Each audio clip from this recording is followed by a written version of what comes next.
सरकारका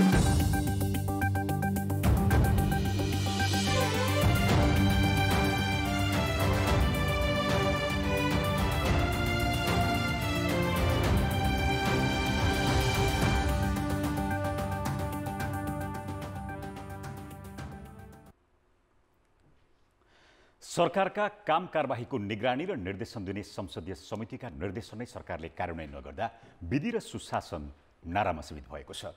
कान्तिपुर समाचारमा आज प्रतिनिधि सभा र प्रदेश सभा निर्वाचनको मिति घोषणा गर्न लागेको भन्दै काम छिटो गर्न प्रधानमन्त्रीले दिए मन्त्री र सचिवहरूलाई निर्देशन। अनि बाढी पहिरोले कहाँ छ सडकमा अवरोध, त्यसको पछिल्लो अपडेट। अन्तर्राष्ट्रियमा पाकिस्तानमा पूर्व प्रधानमन्त्री इमरान खानको दल नै खारेज हुने संकेत र खेलकुदमा अन्डर-20 साफ च्याम्पियनसिपमा नेपाल र बङ्गलादेश बीच 1-1 गोलको बराबरी। नमस्कार, अब मुख्य समाचार। बाढी र पहिरोले मुख्य राजमार्गका 50 भन्दा बढी ठाउँ अवरुद्ध। कोशी र गण्डकीमा पानीको सतह बढेपछि नदी छेउका बस्तीमा उच्च सतर्कता। पहिरोमा परि 6 जनाको मृत्यु। सरकारले नै टेर्दैन संसदीय समितिलाई। 60% निर्देशनको उपेक्षा। नियमन र अनुगमनमा समितिहरू पनि उदासीन। सहकारीको नियमनमा सरकार असफल हुँदा बचतकर्ताको बिचल्ली। समस्याग्रस्त 11वटा सहकारीमा राखेको 1 अर्ब 80 करोड भन्दा बढी रकम फस्यो।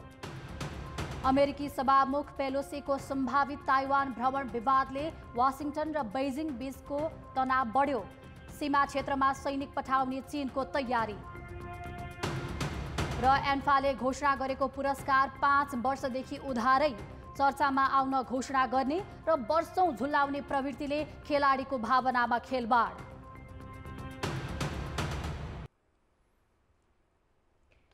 म्याग्दीको मालिका गाउँपालिका 2 घाङ्ले पानीमा आज बिहान पहिरोले 2 घर र एउटा गोठ बगाउँदा पुरिएर मृत्यु हुनेको संख्या 5 पुगेको छ।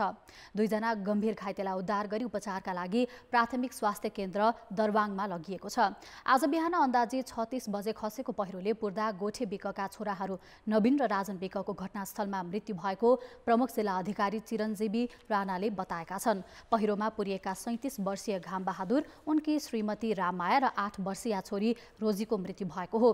प्रहरीले वर्षा नरोकिएको र खराब मौसमको कारण घाइतेको उद्धारमा कठिनाई भएको जनाएको छ।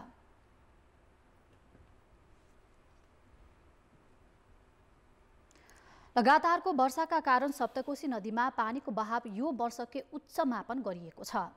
आज गरिएको मापन अनुसार पानीको बहाव 2,30,600 प्रति सेकेन्ड क्युसेक पुगेको छ। कोशी ब्यारेज कन्ट्रोल रुमका अनुसार अहिले 56 मध्ये 33 वटा ढोका खोलिएको छ। पानीको बहाव निरन्तर बढेपछि नदी तटीय क्षेत्रमा सावधानी अपनाउन सूचना जारी गरिएको सुनसरीका प्रमुख जिल्ला अधिकारी इन्द्रदेव यादवले जनाएका छन्।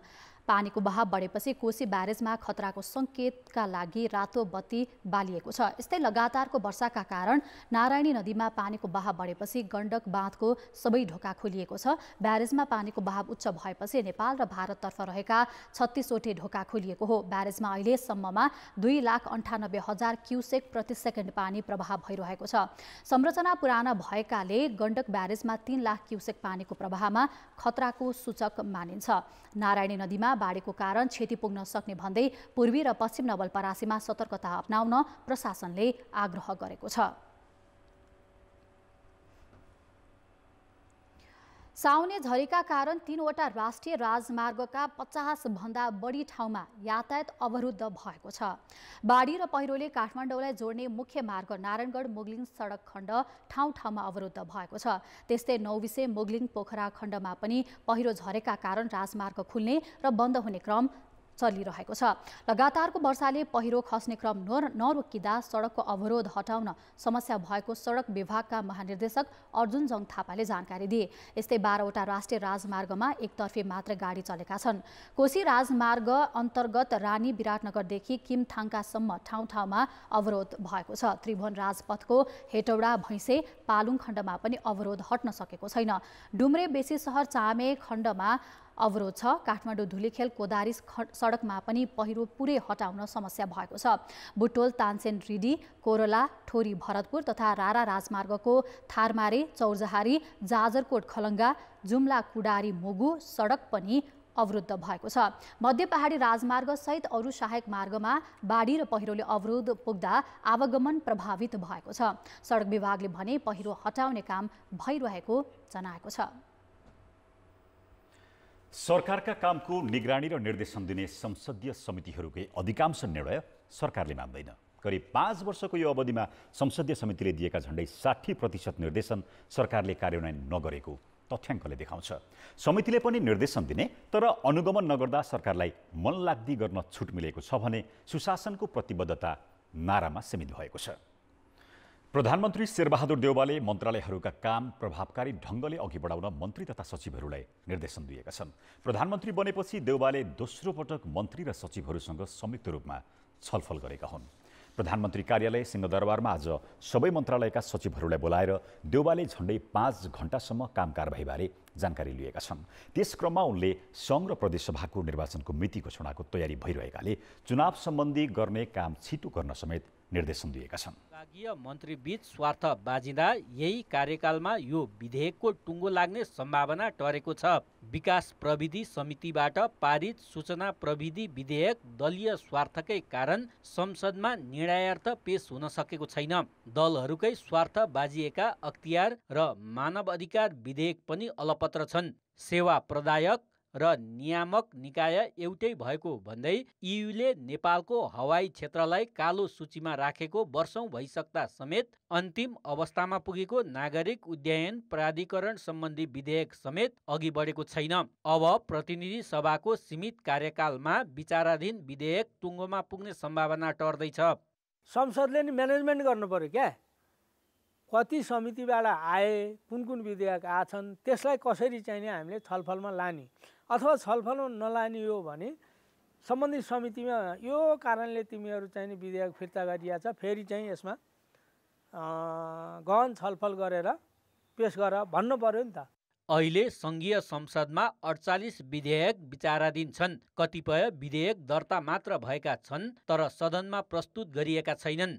केही विधेयकहरू चाहिँ यो बिचमा चाहिँ प्रतिनिधि सभा पनि 2 पटक विघटन भयो, त्यसले गर्दा पनि विधेयकहरू स्मुथली अगाडि बढ्न सकेनन्।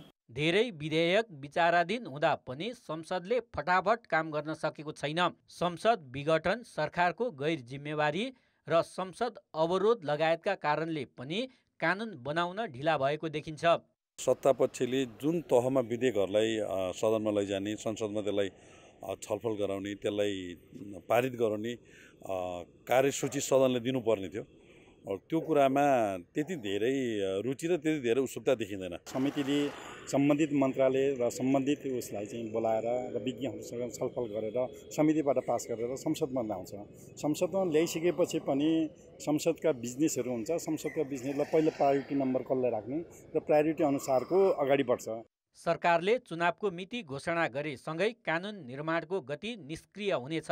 केही दिनमै चुनावको मिति घोषणा गर्ने तयारी सरकारले गरिरहँदा 4 दर्जन भन्दा बढी विधेयकको भविष्य पनि जहाँसम्म पुगेको हो त्यही टुङ्गिने निश्चित छ। कान्तिपुर समाचारका लागि क्यामेरामा विकास जोशीका साथ पर्वतराज घिमिरे, काठमाडौँ। प्रधानमन्त्री शेरबहादुर देउवाले मन्त्रालयहरूका काम प्रभावकारी ढङ्गले अघि बढाउन मन्त्री तथा सचिवहरूलाई निर्देशन दिएका छन्। प्रधानमन्त्री बनेपछि देउवाले दोस्रो पटक मन्त्री र सचिवहरूसँग संयुक्त रूपमा छलफल गरेका हुन्। प्रधानमन्त्री कार्यालय सिंहदरबारमा आज सबै मन्त्रालयका सचिवहरूलाई बोलाएर देउवाले झण्डै 5 घण्टासम्म काम कारबाहीबारे जानकारी लिए। त्यस क्रममा उनले सङ्घ र प्रदेशसभाको निर्वाचनको मिति घोषणाको तयारी भइरहेकाले चुनाव सम्बन्धी गर्ने काम छिटो गर्न समेत निर्देशन दिएका छन्।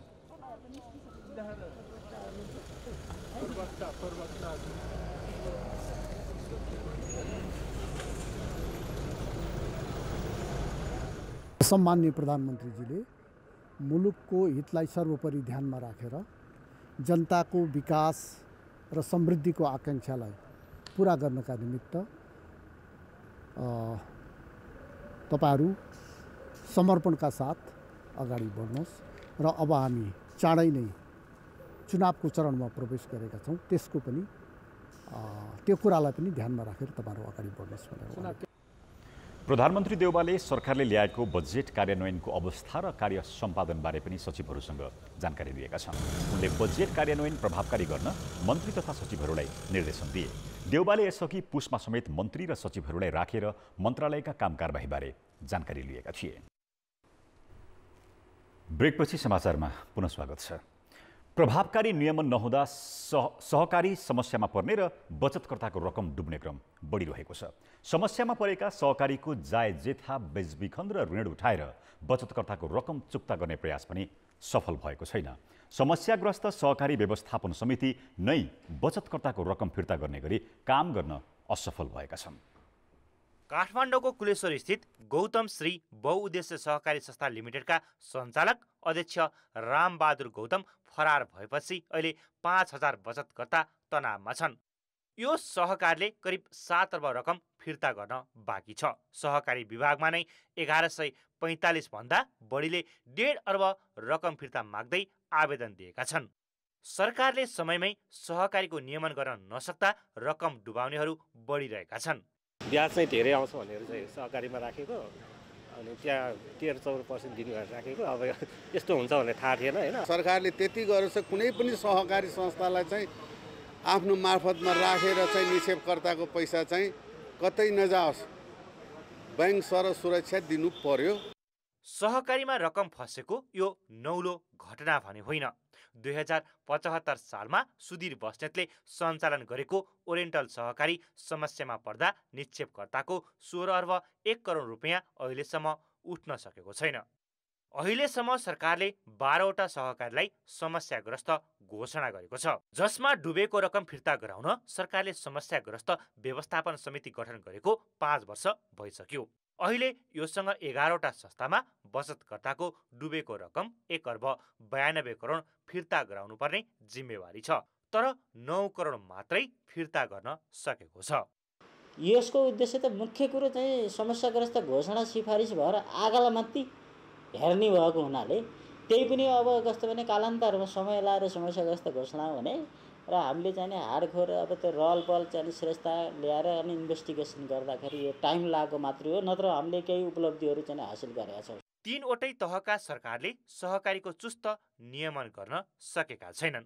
2 प्रदेशभन्दा बढी कार्यक्षेत्र रहेका 148वटा सहकारीको नियमन सहकारी विभागले गर्छ, जसमा गौतम सहकारी पनि पर्छ।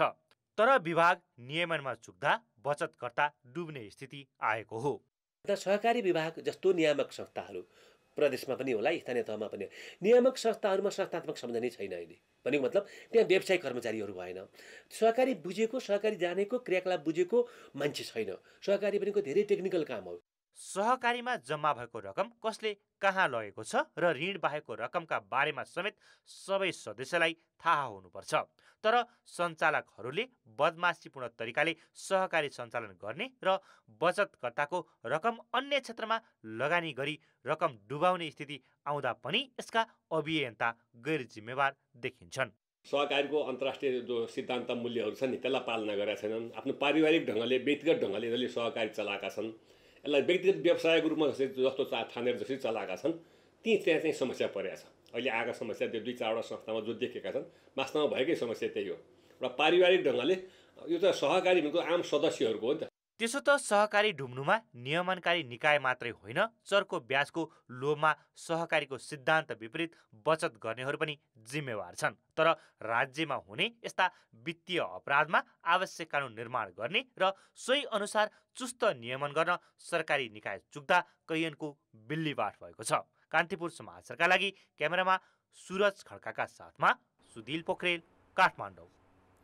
अब जनमतको अन्तिम परिणाम। जनमतमा हिजो हाम्रो प्रश्न थियो, अख्तियार दुरुपयोग अनुसन्धान आयोगले किन प्रभावकारी काम गर्न नसकेको होला? ए. नेतृत्व क्षमता अभाव, बी. राजनैतिक हस्तक्षेपको प्रभाव, र सी. दक्ष जनशक्ति नभएर। जनमतको अन्तिम परिणाम यस्तो छ, ए. नेतृत्व क्षमता अभावमा 23%, बी. राजनैतिक हस्तक्षेपको प्रभावमा 61% र सी. दक्ष जनशक्ति नभएरमा मात्र 16%। अब आजको प्रश्न। जनमत हाम्रो प्रश्न छ, बचतकर्तालाई ठग्ने सहकारीलाई किन कारबाही नभएको होला? ए. स्पष्ट कानुनको अभाव, बी.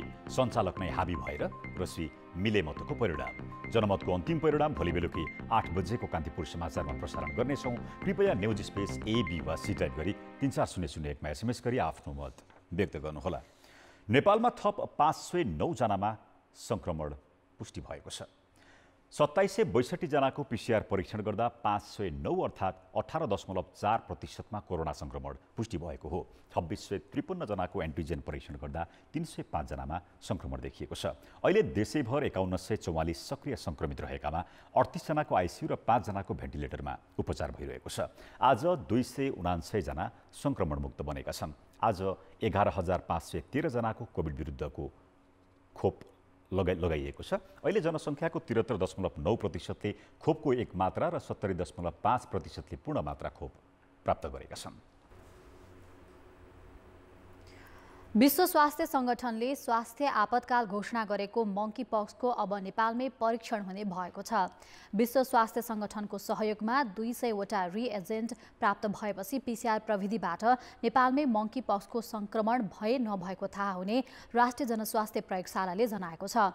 अरु 500वटा रिएजेन्ट पनि ल्याउने क्रममा रहेको प्रयोगशालाले जनाएको छ। अहिले विश्वका 75 भन्दा बढी देशमा मंकी पक्स संक्रमण पुष्टि भइसकेको छ भने भारतमा एकजनाको मृत्यु समेत भएको छ। एपिडेमियोलोजी तथा रोग नियन्त्रण महाशाखाले जोखिमलाई मध्यनजर गर्दै आफूहरू तयारी अवस्थामा रहेको जनाएको छ। नाकाहरूलाई पनि हामीले सेन्सिटाइज गरेका छौँ। हामीले अरू विभिन्न जति पनि हाम्रा तालिमहरू अहिले यो केही विगत 1-2 महिनादेखि जुन हाम्रो सञ्चालन भइरहेको छ ती तालिमहरूमा पनि हामीले मंकी पक्सको बारेमा स्वास्थ्यकर्मीहरूलाई जानकारी दिएका छौँ। त्यस्तै एयरपोर्टहरूमा हामीले एयरपोर्ट अथोरिटीहरूलाई पनि यसको विषयमा जानकारी गराएका छौँ र अहिले हालसालै विश्व स्वास्थ्य सङ्गठनको सहयोगमा हामीले जनस्वास्थ्य प्रयोगशालामा यो जाँच्ने यसको अब नेपालमै जाँच हुने प्रबन्ध पनि मिलाएका छौँ। नेपालमा अहिलेसम्म मंकी पक्सको संक्रमण कसैलाई पनि देखिएको छैन। अख्तियार दुरुपयोग अनुसन्धान आयोगले संस्कृति पर्यटन तथा नागरिक उड्डयन मन्त्रालयका उपसचिव प्रमोद नेपाललाई 6 लाख रुपैयाँ घुससहित पक्राउ गरेको छ। अख्तियारको टोलीले काठमाडौँको नागपोखरी स्थित एक होटलबाट उपसचिव नेपाललाई नियन्त्रणमा लिएको हो। अख्तियार प्रवक्ता श्यामप्रसाद भण्डारीले उपसचिव नेपालले पर्यटन व्यवसायीसँग प्याराग्लाइडिङ सञ्चालन अनुमति पत्र दिनका लागि अनुचित रकम माग गरेको प्रारम्भिक अनुसन्धानबाट देखिएको बताएका छन्। घटनाबारे अख्तियारले थप अनुसन्धान गरिरहेको छ। सामुदायिक विद्यालयका प्राविधिक शिक्षकका लागि खुला विश्वविद्यालयले 1 वर्षे बीएडको निशुल्क शैक्षिक कार्यक्रम सुरु गर्ने भएको छ। शिक्षा मन्त्रालयको सहयोगमा शिक्षकहरूको वृत्ति विकासमा सहयोग पुर्याउने उद्देश्यले विश्वविद्यालयले नयाँ कार्यक्रम सञ्चालन गर्न लागेको हो। शिक्षा मन्त्रालय अन्तर्गत देशभरका 484 सामुदायिक विद्यालयमा कक्षा 9 देखि 12 सम्म प्राविधिक शिक्षाको पढाइ हुन्छ। सिभिल, इलेक्ट्रिकल, कम्प्युटर, बाले विज्ञान, पशु विज्ञान, इन्जिनियरिङ लगायतका विषय पढाउन इन्जिनियरिङमा उच्च शिक्षा हासिल गरेका 4356 शिक्षक कार्यरत छन्। त्यसैगरी प्राविधिक शिक्षा तथा व्यावसायिक तालिम परिषद सिटिभिटी अन्तर्गत 572वटा सामुदायिक विद्यालयमा 3400 शिक्षक छन्। 1 वर्ष बीएड वा 10 महिने तालिमको अभावमा प्राविधिक धारका शिक्षकसँग शिक्षण सिकाइ सम्बन्धी ज्ञान कमी हुन्छ। शिक्षकको स्थायी लाइसेन्सको अभावमा वृत्ति विकास र स्थायित्वमा समस्याकै कारण उनीहरूको सहयोगका लागि शिक्षा मन्त्रालयसँग सहकार्यमा खुल्ला विश्वविद्यालयले 1 वर्ष बीएड प्रोफेसनल कोर्स निशुल्क सञ्चालन गर्न लागेको हो। त्यसका लागि भर्ना समेत आह्वान भइसकेको छ। प्राविधिक धारका टिचरहरू छन् नि उहाँहरूलाई त्यो पेडागोजी सम्बन्धी ज्ञानहरू कम हुने हुनाले उहाँलाई कसरी पठन पाठन गर्न सकिन्छ, हाउ टु टिच सम्बन्धी हैन टेक्निकहरू पेडागोजी सम्बन्धी नलेजहरू दिनका निमित्त अब र अर्को कुरा के हो भने उहाँहरू जस्तो अब स्थायी हुनका निमित्त उहाँलाई बीएड चाहिन्छ। त्यो भएको हुनाले त्यो सहकार्यमा उनीहरूलाई ट्रेन गर्दै उहाँलाई एउटा दक्ष शिक्षक बनाउने उद्देश्य सरकारको पनि भएको हुनाले त्यसलाई हामीले एनओयुका माध्यमबाट त्यो कार्यक्रम हामीले सञ्चालन गरेको। 1 वर्ष बीएड अध्ययन गर्न चाहनेलाई शिक्षक विद्यार्थीलाई मन्त्रालयले प्राविधिक सहयोग स्वरूप 10,000 रुपियाँ समेत दिनेछ। यसबाट प्राविधिक धारका शिक्षकमा शिक्षण सिकाइ प्रभावकारी मात्र नभई वृत्ति विकासदेखि स्थायित्वमा समेत सहयोग पुग्नेछ। 1 इयर बीएड नभएसम्म उहाँहरूको पर्मानेन्ट लाइसेन्स हुँदैन, त्यो अस्थायी हुन्छ, थाहै हुँदैन। थाहै लाइसेन्सको लागि उहाँले 1 इयर बीएड गर्नै पर्छ। त्यसको लागि चाहिँ अरू भन्दा नेपाल खुला विश्वविद्यालयले निकालेको यो चाहिँ हामीले प्रोफेसनल करियरको लागि चाहिँ डेभलपमेन्टको लागि हुन्छ। त्यसमाथि पनि मैले बुझेअनुसार मैले यसको लागि आफ्नै लागि पनि बुझेको छु। बुझ्दाखेरि उहाँहरूले चाहिँ अनलाइन क्लास पनि लिनुहुन्छ। 1 वर्ष स्नातक अथवा स्नातक शिक्षासँग सम्बन्धित तालिम नभएको शिक्षकहरूको हकमा चाहिँ यो कार्यक्रमले सम्बोधन गर्छ। सरकारले 10 वर्षदेखि प्राविधिक विषयको पठन पाठन सुरु गरे पनि शिक्षकको स्थायित्व नहुने भएपछि धेरैले बीचमै छोडेर जाने समस्या छ। त्यही कारण अहिले शिक्षकको ठुलो अभाव छ। कान्तिपुर समाचारका लागि क्यामेरामा राजेन्द्र महर्जनका साथ नारायण किलम्बु, काठमाडौँ। अर्थ र विकास। हिमालयन बैंक र बैंक अफ काठमाडौँले मेलम्ची खानेपानी आयोजनाको काउन्टर ग्यारेन्टीमा फसेको 1 अर्ब 66 करोड रुपैयाँ फिर्ता पाउने भएका छन्। चीनको हेनान प्रान्तको अदालतले नेपाली बैंकलाई काउन्टर ग्यारेन्टी बापतको रकम फिर्ता गर्न आदेश दिएको हो। मेलम्ची खानेपानी आयोजनाको सुरुङ खन्ने जिम्मा चीनको चाइना रेलवेले पाएको थियो, जसको ग्यारेन्टी चीनको चाइना कन्स्ट्रक्सन बैंकले लिएको थियो भने काउन्टर ग्यारेन्टी नेपालका हिमालयन बैंक र बैंक अफ काठमाडौँ बसेका थिए। यो फैसलासँगै बैंकले काउन्टर ग्यारेन्टी बापतका मेलम्ची खानेपानी आयोजनालाई भुक्तानी गरिदिएको 66,25,010 अमेरिकी डलर र 14,11,453 युरो बापतको रकम बैंक अफ काठमाडौँले फिर्ता पाउने भएको छ। त्यस्तै हिमालयन बैंकले पनि 66 लाख डलर ग्यारेन्टी दिएको थियो। खाद्य प्रविधि तथा गुण नियन्त्रण विभागले गत आर्थिक वर्षमा दूषित खाद्य पदार्थ उत्पादन तथा बिक्री वितरण गरेको आरोपमा 115 वटा मुद्दा दायर गरेको छ। विभागले वर्षभरि 4,660 वटा वस्तुको नमुना सङ्कलन गरी परीक्षण गर्दा 224 वटाको नमुना मानिसको स्वास्थ्य प्रतिकूल रहेको पाइएको जनाइएको छ। यसैगरी विभागले संक्रामक रोग नियन्त्रण गर्न प्रशोधित पिउने पानी उद्योग, होटल तथा रेस्टुरेन्ट, स्ट्रिट फूड पसल, मिठाई र बेकरी पसलमा विशेष अनुगमन गरेको जानकारी दिएको छ। गत आर्थिक वर्षमा विभागले सर्वसाधारणले दिएका 66 वटा उजुरी समेत सुनवाई गरेको बताएको छ। अब बाँकी समाचार। देशका धेरै ठाउँमा पुल नहुँदा मानिस र सवारी साधन जोखिम मोलेर खोला र नदी तर्नुपर्ने बाध्यतामा छन्। तर गोर्खाको जरेबरमा दरौदी नदीमाथि सडक बिनै पुल निर्माण गरिएको छ। खेत र पहराको बीचमा 5 करोड रुपियाँको लागतमा मोटरेबल पुल निर्माण भएको देखेर स्थानीयलाई चकित परेका छन्। गोर्खाको सिराञ्चोक गाउँपालिका वडा नम्बर 5 जरेबर र गोर्खा नगरपालिका वडा नम्बर 3 नारेश्वर जोड्ने दरौदी नदीमाथि बनाइएको मोटरेबल पुल करिब तयारी अवस्थामा पुगेको छ। विगतमै नदी तर्न बनाइएको झोलुङ्गे पुल नजिकै अहिले मोटरेबल पुल बनाइएको हो। पुलको नारेश्वरतर्फ चट्टान रहेको भागमा सडक जोडिनु 200 मिटर बाँकी छ भने जरेबरतर्फ मध्य पहाडी लोकमार्गको 12 किलो बारपाक सडक खण्डसम्म जोड्न झन्डै 1.5 किलोमिटर पर्छ, जहाँ स्थानीय किसानको खेत छ। सडक नै नभएको ठाउँमा मोटरेबल पुल बनेको देख्दा स्थानीय चकित परेका छन्। गाडी हिँड्ने पुल हो कि मान्छे जाने पुल हो कि के, कसैलाई के थाहा छैन। न घलङ जाने हो, न के गर्ने हो, न उता खन्याछ न यता खन्याछ।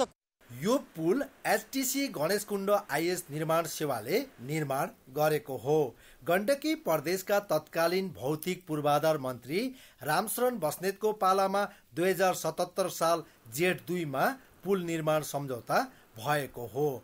पुलको बाटो निर्धारण भइसकेको र पुल बनेपछि मध्य पहाडी लोकमार्गबाट गोर्खा सदरमुकाम आउने बाटो झन्डै 7-8 किलोमिटर दूरी कम हुने पूर्वाधार विकास कार्यालयले जनाएको छ। त्यहाँसम्म ट्र्याक आएको बाटो छ र त्यो जोडिन्छ र पारिपट्टि चाहिँ हामीले जहाँसम्म झोलुङ्गे पुलसम्म चलन चल्तीको बाटो आएको छ त्यहाँसम्म 100 मिटर बाटो बनाउन बाँकी छ। त्यो बाटोको लागि हामीले त्यहाँका जग्गाधनीसित सहमति गरेर किला पनि ठोकिसकेका थियौँ, तर बर्खा भएको हुनाले उहाँहरूले खेतमा धान रोप्नुभयो। कुल 5 करोड 39 लाख रुपियाँको लागतमा बनिरहेको उक्त पुल निर्माण आगामी पुस मसान्तसम्ममा सक्ने लक्ष्य छ। तर पुल निर्माण सकिए पनि सडक कहिले बन्छ र नागरिकले सेवा पाउँछन् भन्न सकिने अवस्था छैन। कान्तिपुर समाचारका लागि भीमलाल श्रेष्ठ, गोर्खा। खेलकुद समाचार। कान्तिपुर खेलकुद समाचारमा स्वागत छ। समूह चरणको अन्तिम खेलमा बङ्गलादेशसँग 1-1 गोलको बराबरी खेलेपछि नेपालले अन्डर-20 साफ च्याम्पियनसिपको फाइनल खेल्ने सम्भावना कमजोर बनेको छ। बङ्गलादेश विरुद्ध फराकिलो अन्तरमा जित्नै पर्ने खेलमा नेपाल 1-1 गोलको बराबरीमा रोकिएको हो। अन्तिम खेलमा भारतलाई मालदिप्सले पराजित गरे नेपाल फाइनल पुग्नेछ। नेपाललाई 8-0ले पराजित गरेको भारत भने मालदिप्ससँग कम्तीमा बराबरी खेले पनि फाइनल पुग्नेछ। भारतको भुवनेश्वरमा पियास नोभाले 64औं मिनेटमा गोल गर्दै बङ्गलादेशलाई अग्रता दिलाए। निरञ्जन मल्लले 86औं मिनेटमा बराबरी गोल फर्काए। खेल अवधिभर नेपालभन्दा धेरै गोलका अवसर सृजना गरेको बङ्गलादेशले 86 र 87औं मिनेटमा लगातार 2वटा गोलका मौका खेर फालेको थियो। दोस्रो हाफमा विवादित बनेको खेलमा रेफ्रीले 3 रातो कार्ड देखाएका थिए। बङ्गलादेशका शहीदुल इस्लामले दोस्रो पहेँलो कार्डसँगै रातो कार्ड खाए भने नेपालका दिपेश गुरुङले सिधै रातो कार्ड सामना गरे। अनावश्यक विवादमा उत्रिएपछि वैकल्पिक खेलाडी रोहित सुब्बाले पनि रातो कार्ड पाए। प्रतियोगितामा नेपालले 4 खेलमा 7 अङ्क बनाएको छ। 1 खेल कम खेलेको भारतको 6 अङ्क छ। भारत हेड टु हेडमा र गोल अन्तरमा नेपालभन्दा अगाडि छ। 4 खेलमा 10 अङ्क बनाएको बङ्गलादेश भने अपराजित नतिजासँगै शीर्ष स्थानमा रहेर फाइनल पुगेको छ। हरेक पुरस्कार प्रोत्साहन हो। अझ खेलाडीका लागि त जित्नु र पुरस्कार हात पार्नु सफलतासँगै कमाइको मुख्य स्रोत नै मानिन्छ। तर खेलेरै पैसा कमाउने अवस्था भइ नसकेको नेपालमा खेलाडीले पाउने पुरस्कार रकम नै उधारो राख्ने चलन छ। अखिल नेपाल फुटबल संघ एन्फाले त 5 वर्ष अघिको पुरस्कार अझै दिएको छैन। खेलेर पाएको नगद पुरस्कार खेलाडीका लागि प्रोत्साहनसँगै केही हदसम्म भए पनि आर्थिक जोहो गर्ने माध्यम समेत हो। तर त्यसको महत्त्व समयमै पाए मात्रै रहन्छ। विभिन्न प्रतियोगिता जितेर एन्फाले घोषणा गरेको नगद पुरस्कार खेलाडीले 5 वर्षसम्म पाएका छैनन्। सन् 2017मा भुटानमा भएको साफ अन्डर-19 च्याम्पियनसिपमा नेपाली युवा खेलाडीले उपाधि उचालेपछि एन्फाले घोषणा गरेको जनै 2 लाख नगद पुरस्कार अझै बाँकी छ। त्यो बेला एन्फा अध्यक्ष नरेन्द्र श्रेष्ठ थिए। एन्फामा 23 यता 2 पटक नेतृत्व फेरिएको छ। उमेर समूहका केही खेलाडी नै सिनियर टिममा पुगिसके, तर पुरस्कार हात पर्ने टुङ्गो अहिलेसम्म लागेको छैन। आउँछ रकम चिन्ता नगर्नु भनेर भने हुन्छ। तर अब त्यही अब उहाँहरूले चाहिँ अब भन्नुपर्दाखेरि चाहिँ अब फुटबल सिजनिङ भनेको त्यही अब अहिले 6 मन्थ्सको छ होइन। यो बिचमा चाहिँ अब अहिले यसो ग्यापमा बस्नु पर्दाखेरि चाहिँ उक्त त्यो घोषणा गरेको रकमहरू हामीलाई आइदिए चाहिँ अब हामीले पनि सहयोग हुन्थ्यो। हामीलाई पनि अब डेली लाइफमा अब सबको फ्यामिली हुन्छ। अब हाम्रो जीविकोपार्जन गर्ने नै यहीबाट हो होइन। अब लाइफ छ सबको प्लेयरहरूको। अब जस अब त्यो पैसाहरूले आएर यो गर्छु त्यो गर्छु भन्न त परको कुरा कि अब त्यो आउँछ नआउँछमै अब हामी त्यतिमै कन्फ्युज भइसक्यो। फलाना यो पुरस्कार दिन बाँकी भनेर देखाइरहेको हुन्छ। त्यो चाहिँ हरेक वर्ष उहाँले देखाइरहनु भएको छ। त्यो त के भने हाम्रो अडिट हुन्छ, हाम्रो नयाँ नेतृत्व आउँछ, त्यसपछि हामीले उपलब्ध गराउँछु भन्ने त्यो आश्वासन मात्र पाइरहेको छ। र मलाई जहाँसम्म लाग्छ अहिले एन्फामा एउटा के अरे कर्मचारीलाई पनि एउटा तलब खुवाउनलाई अलिकति गाह्रो भएको अवस्थामा हाम्रो त्यो पुरस्कार हामीले अहिले पाइहाल्छ भन्ने हामीलाई चाहिँ त्यो विश्वास चाहिँ मलाई लाग्दैन। सन् 2019मा घरेलु मैदानमा भएको 13औं दक्षिण एसियाली खेलकुद सागमा भुटानलाई पराजित गर्दै फुटबलतर्फ नेपालले स्वर्ण पदक जितेको थियो। च्याम्पियन भएको टिमलाई एन्फाले 5,50,000 नगद दिने भन्यो। गत वर्ष दशरथ रङ्गशालामा नेपालले त्रिदेशीय कपको उपाधि जित्नासाथ एन्फाले रकम घोषणा गर्न ढिला गरेन। 2019मा विराटनगरमा भएको साफ महिला च्याम्पियनसिपको उपविजेता नेपाललाई 1 लाख पुरस्कार दिइने भन्यो। तर खेलाडीलाई अहिलेसम्म पुरस्कार रकम दिइएको छैन। एउटा फ्यामिली पाल्नुपर्ने हुन्छ होइन, त्यो पैसाले के गर्ने भन्ने सोच हुन्छ होइन। तर त्यही पैसा नआउँदाखेरि त धेरै नै खेलाडीहरूलाई मर्का पर्छ नि त होइन। र अब हेरौँ न अब फुटबल नभने स्पोर्ट्समा एउटा नेपालमा होइन व्यावसायिक हिसाबमा राम्रो गएको छैन। तर त्यही पुरस्कार मनले धेरै हेल्प गर्ने हुन्छ नि त। तर त्यही नपाउँदाखेरि त हामीलाई एकदमै दुःख मन लाग्छ नि त होइन। इन्फा नेपाली फुटबलको सर्वोच्च निकाय हो। तर एकपछि अर्को पुरस्कार घोषणा गरेर पैसा दिन झुलाउँदा खेलाडीको मेहनत र ऊर्जा नै घट्छ भन्ने इन्फा नेतृत्वले किन बुझ्दैन?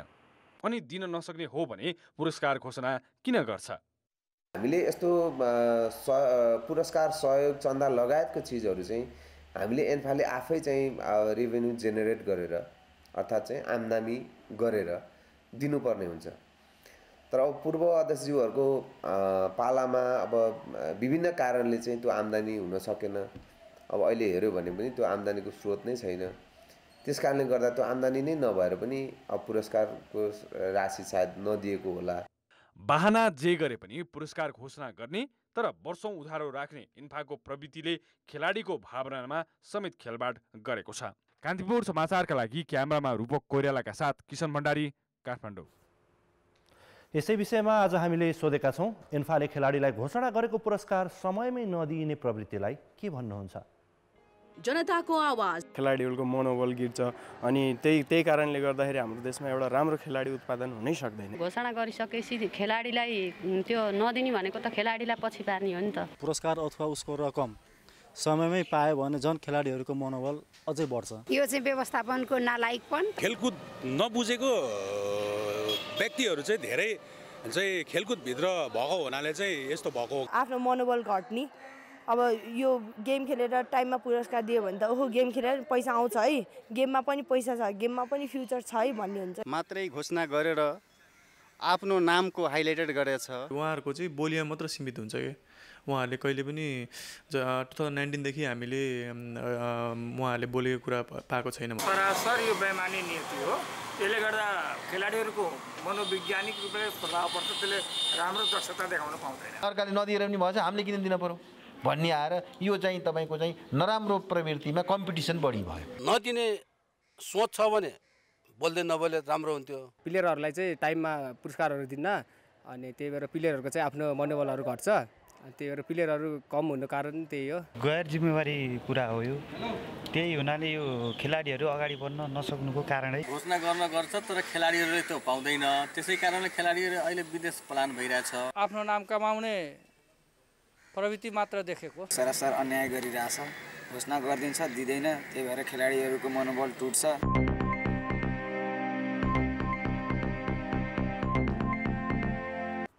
खेलकुद समाचार अहिलेलाई यति नै। अब मौसम।